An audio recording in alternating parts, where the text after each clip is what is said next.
sofrendo com a presença de alguém que vai dominá-lo, subjugá-lo. Isso deveria ser basicamente impossível, já que este povo tem Deus como seu companheiro de jornada.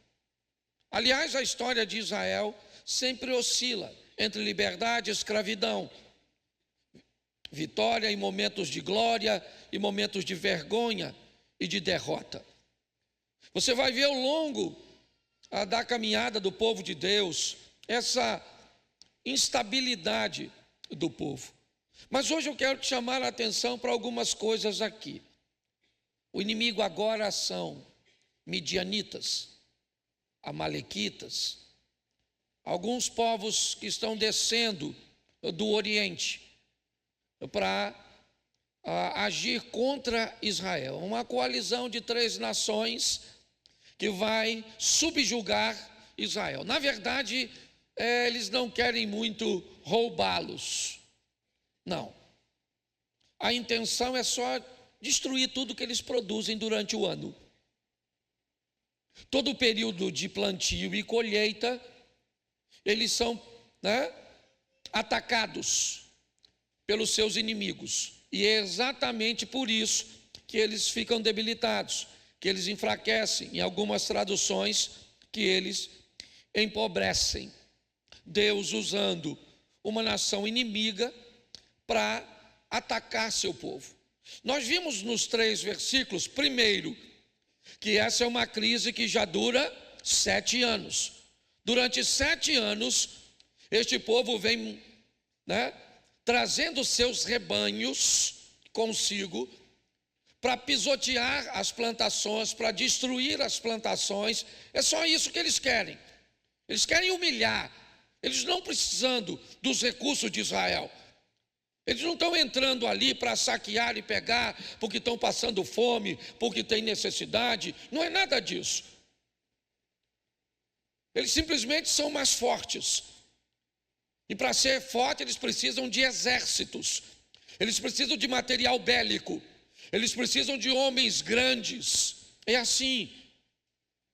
Você nunca viu falar de valentes, a não ser com Davi. Porque o povo nunca precisou de valentia. O povo sempre precisou da presença de Deus.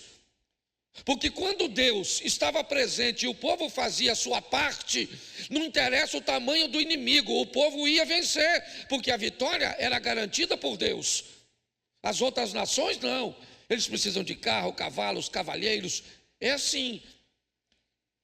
Israel nunca necessitou de fato de tudo isso, porque ele era capaz de vencer com trabalho, com dedicação, mas principalmente o que fazia Israel vencer era algo chamado santidade.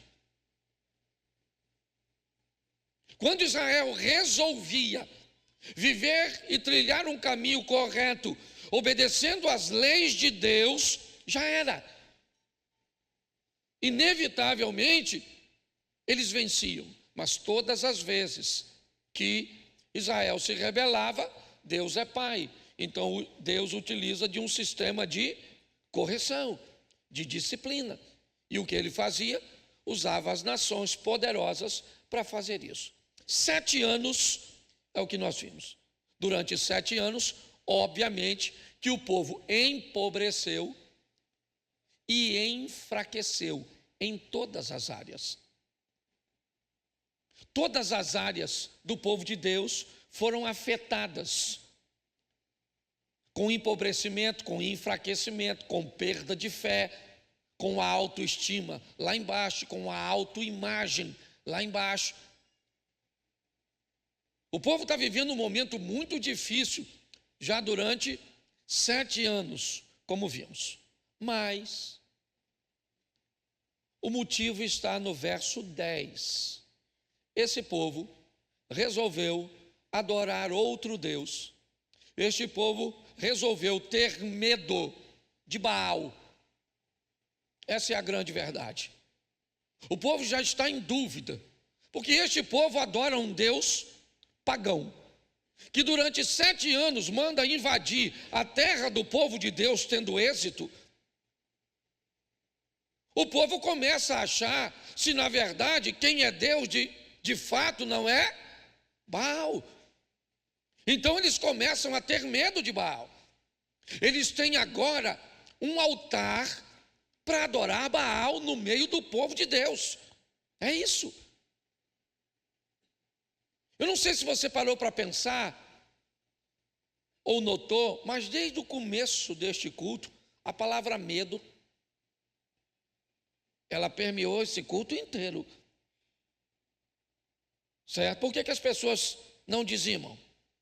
Porque tem medo do dinheiro não sobrar. Certo? O medo é algo que está muito latente na nossa vida. Esse povo está com medo e ele tem razão. São 7 anos de fracasso, 7 anos de vergonha, 7 anos de humilhação. Então este povo tem todo o direito de estar amedrontado, de achar que aquele Deus lá é maior que o Deus que está aqui. Então está certo. Só que o povo, mesmo com medo, ele ainda tem uma coisa a seu favor: a oração. Então, mesmo amedrontado, inseguro, esse povo vai falar com Deus, clamar ao Senhor, que eles não estão aguentando mais. Eles não estão aguentando mais. E aí, então, o Senhor vai selecionar um camarada, um indivíduo dentre este povo, para fazer com que esse indivíduo lidere uma revolta. Vai ser difícil de achar o indivíduo, porque a turma está todo mundo para baixo. Mas é nesse momento que aparece um indivíduo. Seu nome? Como é que é o nome dele? Me ajude aí. Gideão. Gideão é um indivíduo que vai ser selecionado para liderar uma revolta. E ele aparece aqui, ó, verso 11. Então o anjo do Senhor veio e sentou-se debaixo do carvalho que está em Ofra, que pertencia a Joás, da família de Abiezer. Gideão, filho de Joás, estava malhando o trigo repita comigo, malhando o trigo no lagar. De novo, malhando o trigo no lagar. Isso. Quando você tiver a oportunidade de ir a Israel, na Village, ou Nazaré Village, é uma vilazinha que ela remonta a estrutura da época de Jesus. Então você vai passar lá, você vai ver um indivíduo malhando o trigo, e você vai passar por um lagar durante o percurso, e você vai ver que o lagar é uma estrutura que foi criada para beneficiar a uva, certo? E o trigo foi estabelecido, né, para que comece a beneficiá-lo, era numa eira, num ambiente igual café, a turma do interior, né? Aquele espaço grande, onde joga a palha para cima, joga tudo para cima, o vento leva a palha e fica o grão. Era mais ou menos assim, a grosso modo. Ou seja, se tem um lugar que não dava para malhar o trigo, era no lagar. O lagar não tinha tamanho apropriado, ele não era plano, ele precisava ser desnivelado, porque quando a uva fosse amassada, o que acontecia? O sumo precisava correr para um ambiente. Então ele ia para um lado, né, mais baixo, para ali ser captado por um dreno. Pastor, o que você está querendo dizer? Eu estou querendo dizer que Deus está escolhendo um camarada que aprende a trabalhar com o que tem. Entendeu? O lagar não é o adequado, mas é o que ele tem.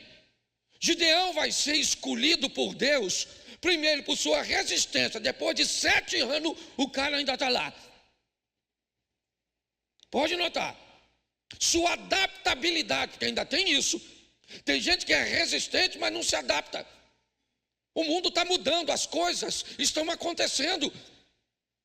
Então, inevitavelmente, nós falamos, pastor, então eu tenho que me adaptar ao pecado. Por que todas as vezes que a gente precisa falar de ajuste, o miserável do pecado está no meio? Não, ele está lá. Tem a eira, não tem. O que tem é um lagar. Ele é pequeno, escondido, feito numa rocha. É verdade, inadequado, mas está bom. Deus ainda consegue encontrar no meio do seu povo resistência, adaptabilidade e fé. Isso vai ser o suficiente para fazer com que ele inicie uma revolta. É verdade. Tome uma decisão para tornar o retorno de Deus possível e viável. Você acha que você está em crise só porque o país está em crise? Não. Não é só isso, não. Você acha que o seu casamento tem dificuldade só porque é difícil viver casado? Não. Não é só isso, não. Aprenda uma coisa. Quando nós criamos um ambiente para Deus estar presente, Ele nos socorre, Ele abre os nossos olhos, Ele nos protege, Ele nos avisa. Você vê que o texto que nós lemos lá, Deus está falando com o povo. Eu avisei a vocês para não ficar adorando Baal. Eu avisei a vocês para que vocês não tivessem medo de deuses pagãos. Eu avisei. Como vocês não me ouviram, está aí 7 anos de dificuldade. Então é esse o ambiente que o povo está. Está por quê? Porque está adorando o Deus errado. Porque está com medo de alguém ou de algo que não tem o poder que tem. Ou pelo menos que parece ter. Mas olha o que diz o verso 13 do mesmo texto. Gideão respondeu, meu Senhor, se o Senhor Deus está conosco, por que nos aconteceu tudo isso? Ele está em dúvida. Normal ou não? Sim ou não? 7 anos que o cara está perdendo, ele já está perguntando, onde está o Senhor? Ele está dizendo, se Deus está conosco, por que nos aconteceu? Onde estão todas as suas maravilhas que os nossos pais na vida dos pais? As maravilhas que eles contavam estavam onde? Na vida dos pais. Sabe o que está acontecendo aqui, que Deus está falando comigo e com você? É que nós temos que parar de viver de história dos outros. Foi seu pai, foi seu avô, foi o Noé, foi o Abraão, foi o Davi, foi o Paulo, foi o fulano, foi o ciclano. Quando é que vai parar de ser a história dos outros e vai começar a ser a nossa? Quando é que nós vamos parar de ser meros narradores de histórias alheias e vamos começar a narrar nossas histórias? Porque ele está dizendo, Senhor, o que aconteceu? Olha só. Se o Senhor está conosco, olha lá, onde estão todas as suas maravilhas que os nossos pais nos contaram? Está na vida deles. Talvez a sua vida seja ver maravilhas acontecendo na vida dos outros. As coisas acontecem tão pertinho de você, mas nunca com você. Nunca na sua vida. Gideão está narrando isso.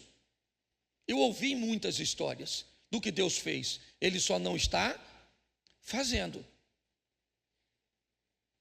Eu sei que ele pode fazer, porque ele já, mas ele não faz. O passado é muito bonito, a história é muito romântica, mas não está acontecendo as coisas que eu ouvi na minha vida, na minha família, nos meus negócios. Não está acontecendo. Ele está dizendo, eu estou resistindo isso, eu me adaptei para malhar o trigo no lagar, eu ainda tenho um pouco de fé, mas posso falar francamente, Senhor, onde o Senhor está? Aqui o Senhor não está, porque se o Senhor estivesse aqui, isso não estaria acontecendo. Cadê o Senhor? Às vezes você procura Deus na sua vida, às vezes você procura Deus no seu casamento, às vezes você procura Deus nas suas finanças, e muitas vezes ao procurá-lo você não o encontra. É isso que ele está dizendo. Cadê, Senhor? Cadê? Cadê os Deus que abrem mar? Cadê o Deus, né, de Josué? Cadê? Isso só virou histórias do nosso passado. Mas nós não vivemos de passado, nós vivemos do agora. E é isso que ele está narrando. Ele vai ter que aprender que a história dos outros é bonitinha, mas não sustenta a nossa caminhada. O que sustenta a nossa caminhada são as nossas histórias com Deus. Pare de viver narrando a história dos outros e comece a viver narrando as suas. É possível acontecer isso. Mas o anjo está chamando ele. Chama Gideão. Depois você lê, que eu não sou obrigado a ler tudo. Homem valente. Ele está desanimado. Ele falou: estou malhando o trigo no lago aqui, a chapa está quente, o negócio está difícil, certo? Mas o anjo, é engraçado porque olha só o que o anjo falou com ele no verso 14. Então o Senhor, né, o anjo virou para Gideão e disse o quê? Vai nessa que você e livre Israel das mãos. Não é verdade que estou enviando você? Deixa eu falar uma coisa para você, eu não sei o que te sobrou, mas Deus está dizendo para Gideão: Gideão, meu filho, fala o seguinte, vai com o que tu tem. Sobrou foi esse fosquinha? Começa com ele. Sobrou foi o quê? Foi só esse dinheirinho? Sobrou foi só isso. Pega o que você tem e vai embora. Bora, Gideão, vai nessa tua força, só o que sobrou. Pega o restante que sobrou. Você ainda está na igreja, você ainda tem força para vir aqui, você ainda tem força para dar um gloriazinho, para cantar, você ainda tem força para dar uma oferta, você ainda está vivo, você ainda tem força. Então pega o que você tem e cria uma revolta a partir disso. É isso que o anjo está conversando com ele. E olha que o anjo, tem hora que fala até que é o Senhor. E o Gideão está discutindo com o anjo, explicando o anjo: eu vou falar com o senhor, a chapa está quente aqui, o senhor está lá, mas eu é que estou aqui. E o anjo está falando com ele. Mas olha o verso 15. Gideão respondeu para quem? Que está falando com ele.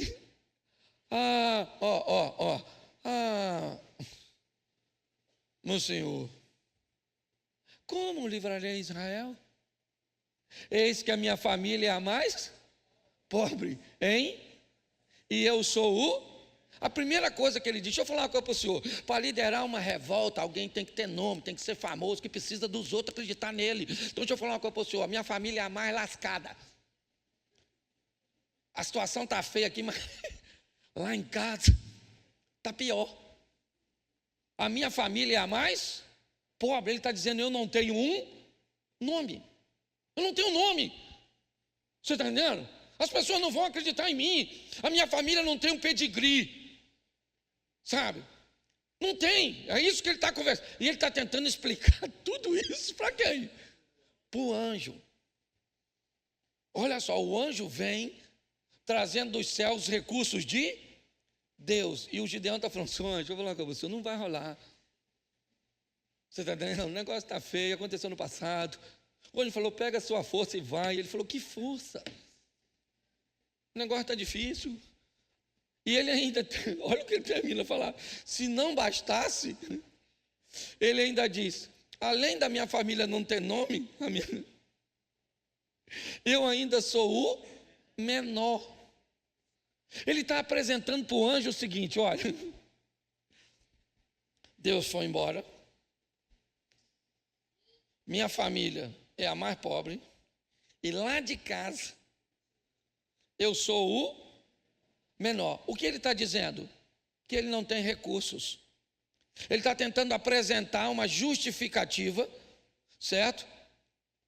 De que não vai acontecer. Não vai acontecer. Mas o anjo está falando com ele, e ele tem uma experiência. Depois você lê, que eu não quis pegar o restante do contexto. Mas ele está conversando, o anjo tentando explicar a ele: vai na tua força. Ele diz: mas ela é pouco, mas a minha casa é a pequena, é a menor, eu sou o menor na minha casa. E o anjo, você sabe que ele ficou meio animadinho? O anjo falou: rapaz, vai embora, vamos embora. vai começar por você. Você acredita que Deus pode fazer alguma coisa através de você? Pelo número de pessoas. Porque tem hora que você olha e diz, pastor, não vai fazer nada, pastor. Aliás, eu não estou nem afim que faça mais, já demorou tanto. De vez em quando você está assim.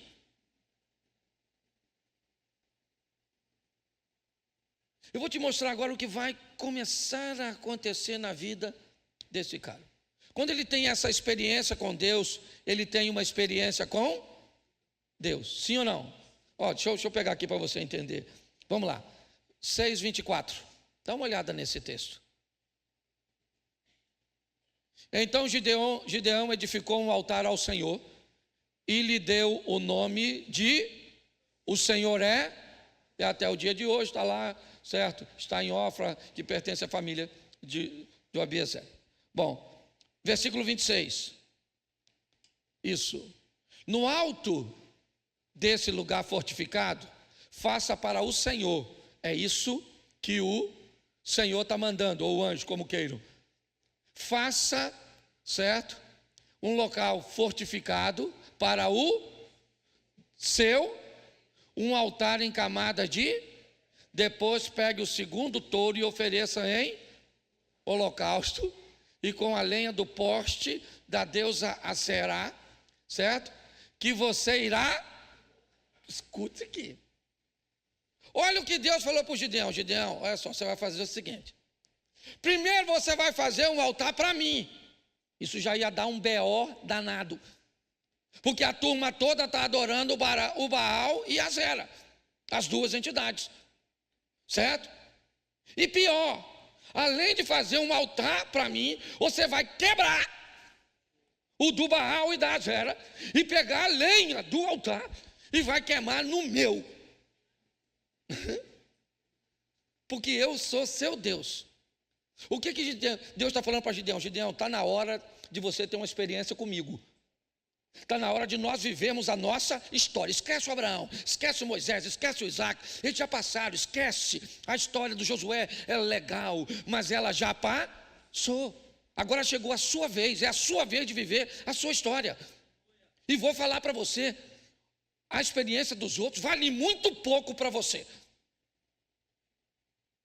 Você tem que ter as suas. E é isso que Deus está dando a oportunidade. Aí esse cara falou, você vai lá, rebenta o altar do Baal, rebenta de Azera, constrói um para mim. E tudo isso de noite. Deus não falou de noite, foi o Gideão que ele estava com medo. Depois você lê. Ele chamou uma patotinha que ele tinha e falou, galera, Deus falou comigo ir lá. Que é para quebrar o... Ih, rapaz, isso vai dar um... Mas nós vamos fazer de novo. Eu gosto disso, gente. Ele estava com medo de quebrar, sim ou não? Deus mandou. Tem umas pessoas que eu conheço que se Deus mandasse isso, ele falou, eu vou fazer de dia. Para que todo mundo vê. Porque fazer de noite é para gente que não tem coragem. Uma vez Tomé falou para Jesus, o senhor está querendo ir em Betânia. O senhor sabia que estão querendo matar o senhor aí? Ele falou, mas eu vou de noite. Se Jesus falou que ia de noite, o que é que tem o Gideão falar? Por que você quer tomar a decisão e enfrentar todo mundo no peito? Daniel era um homem de Deus, sim ou não? Quando chegou que ele não queria comer a comida lá do rei, o que é que ele fez? Ele enfrentou as penais? Não, ele falou, as penais, chega aí, maluco. Pô, dá uma oportunidade aí, a gente não comer essa comidinha não. Beleza? As penais falaram, mas vocês vão ficar magrinhos, vai dar um problema danado aí, pô. Na hora do exame de sangue. Poxa. Aí ele falou assim, não, faz o seguinte, faz um período aí de experiência. E aí os meninos estavam fortes. Deixa eu falar uma coisa para você. Deus mandou você fazer, mas é responsabilidade sua. Decidir como vai fazer. Para que esse negócio de você tem fé, talvez você está se lascando por causa disso. Tem uns troços que você tem que fazer com estratégia. Ele chamou a turma e falou, ó, o Deus falou para me arrebentar o altar lá do Baal. E de Azera, fazer um para ele, e amanhã de manhã, quando o pessoal acordar, cadê o altar dos deuses? Sumiu tudo, só ficou o de Deus. De quem? Deus ainda falou, porque eu sou o seu, ele não está falando sou de todo mundo, ele falou sou só o seu. Então, por enquanto, só eu e você, e essa turma. Pô, de noite, depois você vai ler que a fofoca é maneira. Eu estou só botando você assim, aguçando. Ele vai lá, olha, verso 27, já lemos? Vamos lá.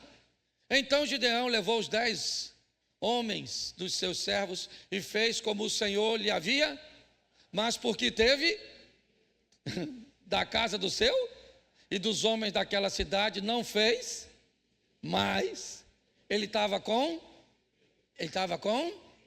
andando com Deus. Deus era o Deus dele, mas ele tinha o medo que o paralisava ou que ele conseguia controlar? Que ele conseguia? Então, por favor, você é gente. Tem hora que vai dar medo. Tem medo de casar? Tenha medo de casar. É normal. Entendeu? Tem medo, tem medo. Medo é um negócio saudável. Certo?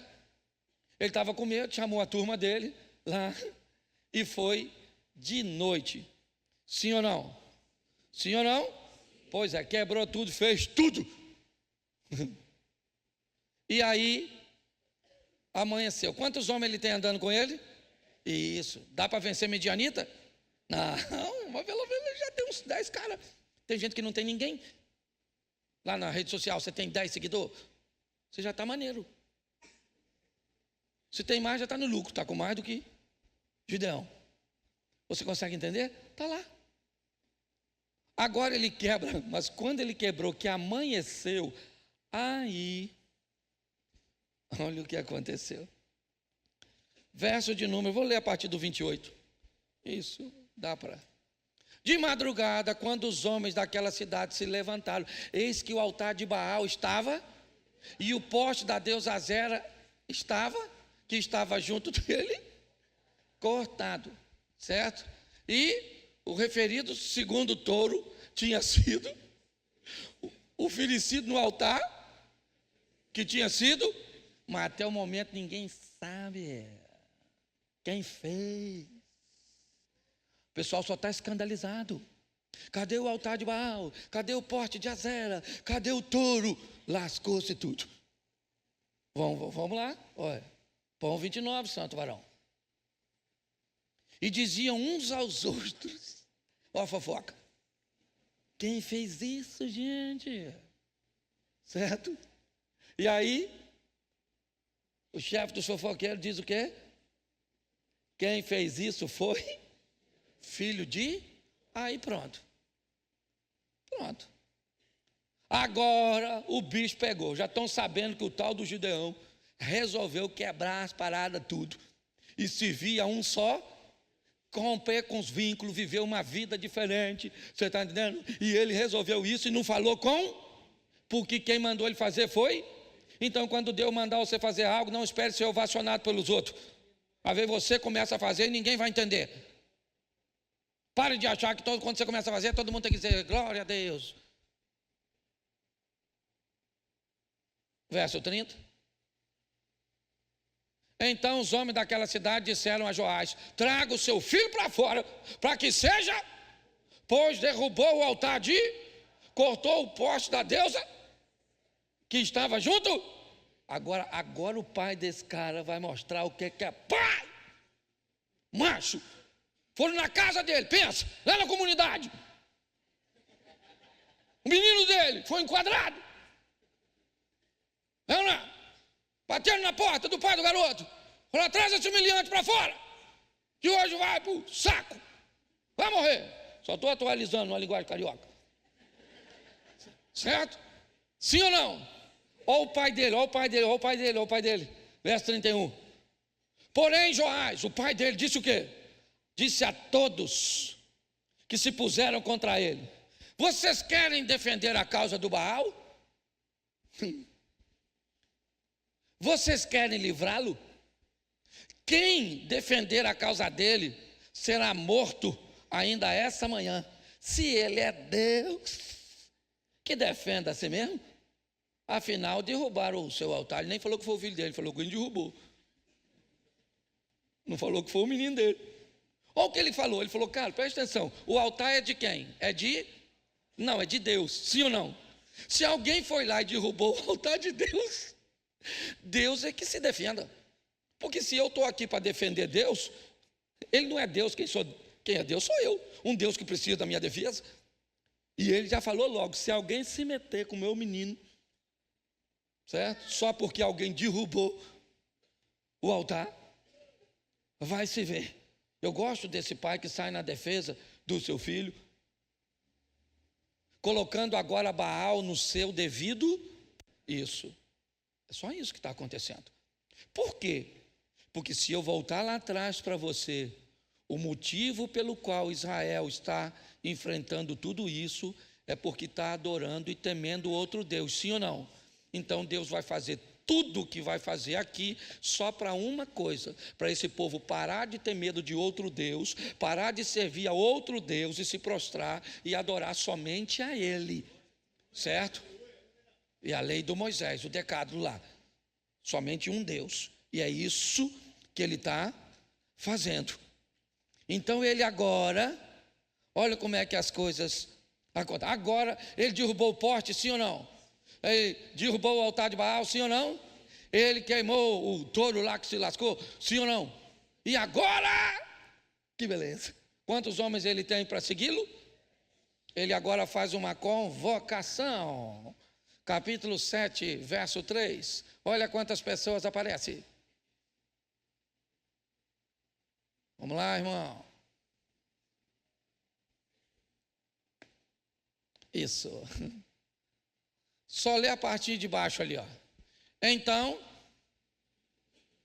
22 mil homens e 10 mil. Então, quantos homens estavam com ele? Quantos homens estavam com ele? Faz a multiplicação da ciência exata. Quantos? Até Pedro já respondeu. 32? Sim ou não? O cara agora está pop. Parece até Bolsonaro nessas caminhadas dele. Pop. Gideão. Agora não é mais Gideão, é Jerubbaal. Botaram um apelido nele. É? Falando de apelido, gente, perdoa. Eu mexi no culto agora. Eu lembrei de um negócio que eu ri demais da conta. Deixa quieto. Deixa o culto acabar, depois que acabar eu conto. Mas escute só, estou brincando. 32 mil homens, sim ou não? 32 mil, maluco. Pensa. Gideão está falando 32 mil, isso aí, 32 mil. Aí Deus falou assim, ó. Ô Gideão, tem muita gente aí. Como tem, o inimigo também é grande. Ele não, mas vamos fazer o seguinte. Pergunta aí quem está com medo e é tímido. E pede para ir para casa. Tímido e com medo? Gideão falou, não deve ter ninguém. Ô gente, quem está com medo aí e é tímido, pode ir embora. 22 mil. 22 mil homens indo para casa. O Gideão olhando. Desespero isso aí, mano. 22 mil indo. Ele também devia estar com medo. Falei, será que eu posso ir? Não, porque é verdade, eu falo isso. Porque nós não podemos nos dar o luxo de ter medo. Nós não podemos dar o luxo de desistir. É ou não é? Nós temos que continuar aqui cantando, pregando, servindo. Tem uma turma aí que vai lá, dá um rolê no mundo, pega umas piriguetes, toma umas cachaças, fuma um bagulho. E nós está aqui, poderoso Deus, poderoso Deus. Aí eles vêm de novo. Aí nós. Será que Deus vai aceitar, Senhor? Porque eu não fui. Eu estava até a fim de ir, mas não fui. Porque alguém tem que ficar, meu irmão, e esse alguém somos nós. Nós vamos ficar adorando, nós vamos ficar clamando, nós vamos ficar servindo, vamos ficar trabalhando. Alguém tem que ficar nesse negócio. Não é? Então, 22 mil indo embora. Ele tem quantos ainda? Ele tem quantos? 10 mil. 10 mil dá, né? O bom era 32, mas dá para ir, né? Deus falou, Gideão, Tem muita gente aí, irmão. Tem muita gente aí, não é muita gente aí. Sabe o que vai acontecer, Gideão? Esse povo, quando ganhar, porque eu já disse que vocês vão vencer. Se eu disse que vocês vão vencer, vocês vão vencer. Agora, a importância, quem é que vai ganhar o crédito dessa? O que eu estou querendo mostrar para todo mundo é que eu sou o Deus de vocês. Então não vai muita gente, não. Vai lá, leva a turma para beber água. Quem conseguir fazer as duas coisas ao mesmo tempo, beber água e ser vigilante, você separa. Quem baixar assim para beber água sem olhar sabe, não vigiar, você separa. Aí ele falou, vamos beber água, gente. Aí 300 indivíduos pegou a mão assim, ó, e trouxe na boca. E os outros, 9.700, baixou. Gideão falou, só 300 que baixou. Pegou, agora eu me dei bem, pelo menos eu vou só, da outra vez foi 22 mil, agora só 300. Deus falou, ô Gideão, manda os 9.700 embora. Gideão deve ter falado, aí é suicídio. O que esses homens estão passando por Gideão? Todos viram Gideão derrubar o poste, construir o altar. Todo mundo sabe que é ele agora, sim ou não? Sim ou não?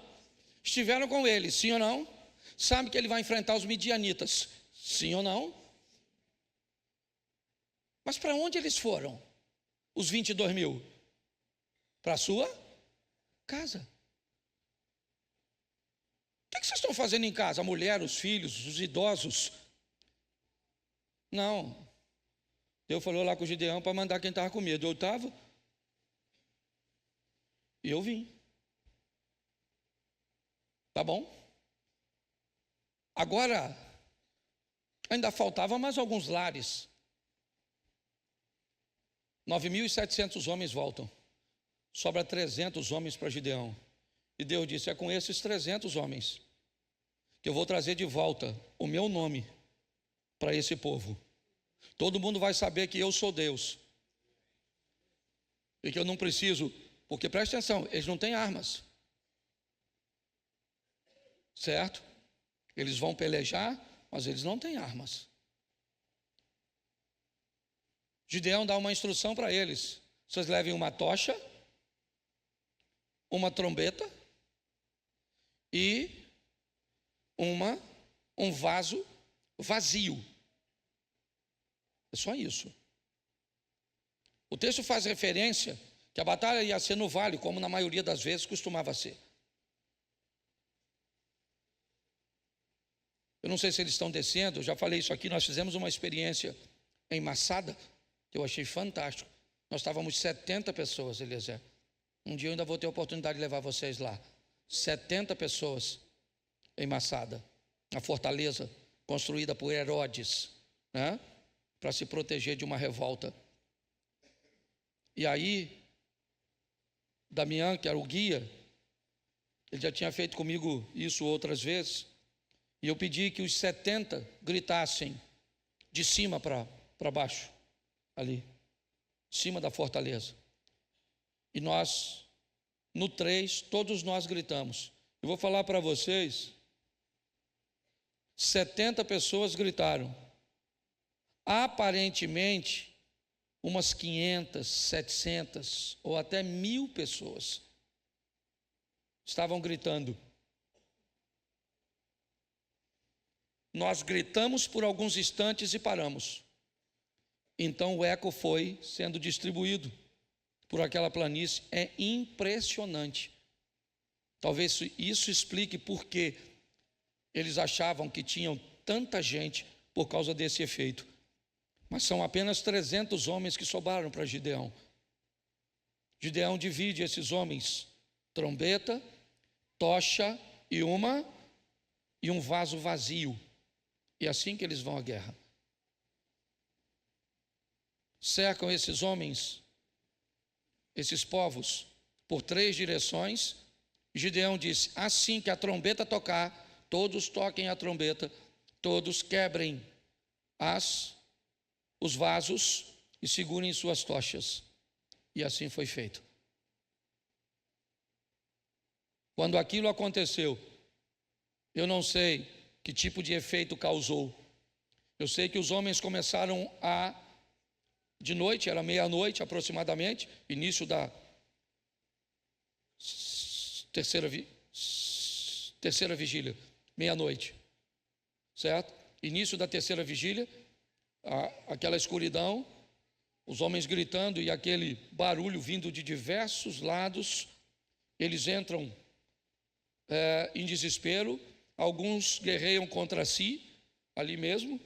Eram povos diferentes, não eram amigos, na verdade, fizeram uma coalizão apenas para invadir Israel, não tinha amizade, não existe amizade entre os maus. Os maus não têm aliados. Assim que eles vencem os bons, eles lutam entre si, é assim que funciona. Então cada um estava de olho, era na partilha dos despojos. Mas nesse momento, o que acontece? Eles começam a guerrear, começam a fugir dos 300. Agora sim. Agora Gideão manda chamar todos. Os homens agora estão em fuga. A tribo de Efraim chega a reclamar e dizer: poxa, você vai numa batalha dessa e não nos chama para fazermos parte de tudo isso? O que indica que eles queriam a glória da vitória. E Deus está dizendo para eles, para mim e para você: você quer vencer? Não coloque ninguém no lugar que só cabe Ele. Ele é o todo-poderoso da sua vida. Eu não sei o que você está enfrentando ou o que você vai enfrentar. Quando acontece isso, o que nós vemos é aquele pequeno grupo, é verdade, vencendo ou liderando uma vitória. Eles perseguem, pegue 2 dos reis, Oreb e Zebe, os 2 príncipes daquelas nações. Eles são mortos. E boa parte daquele povo que fugiu para levar uma mensagem a todos os vizinhos de Israel: Deus está de volta no meio do seu povo. O Deus que abriu o mar está de volta, o Deus que abriu o Jordão está de volta, o Deus que deu vitória a Jericó está de volta. É importante nós entendermos isso. A glória que Deus quer derramar na nossa vida é para que o nome dele seja glorificado através da nossa igreja, da nossa empresa, certo? Do nosso ministério. É isso. Aqui nitidamente, tudo que Deus vai fazer é só para um motivo: para remover Baal e Azera e voltar para o seu devido lugar. É só isso. Tudo que ele faz, em cada passo que ele faz, usando Gideão, é verdade. Sabe o que eles pedem no final, Eliezer? Para que Gideão lhe seja rei. Ele aceitou? Não. Ele disse: vocês não estão entendendo. O que Deus tentou explicar a vocês durante todo esse processo, vocês não conseguem entender. Não fui eu que fiz tudo isso, foi Deus. This fragile feeling, a constant ache in my chest, like a glass heart beating, longing for a place to rest.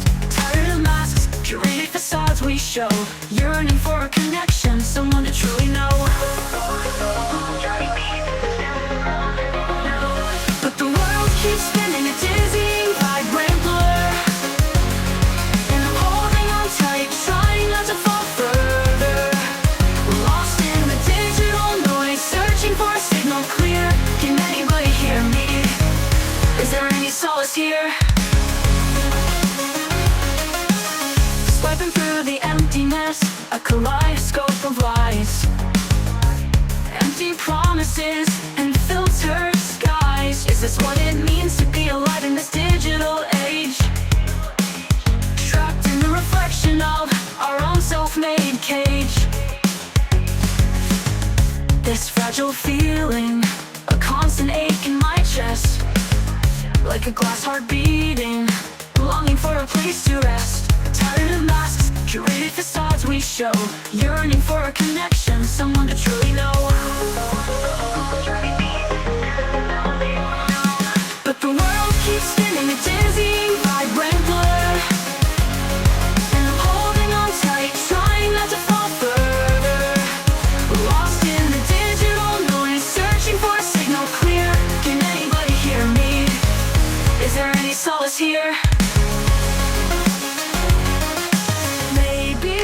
solace is within my own reflection, finding the strength to shatter this digital deception, to embrace the cracks, the flaws, the beauty unforeseen, and build myself up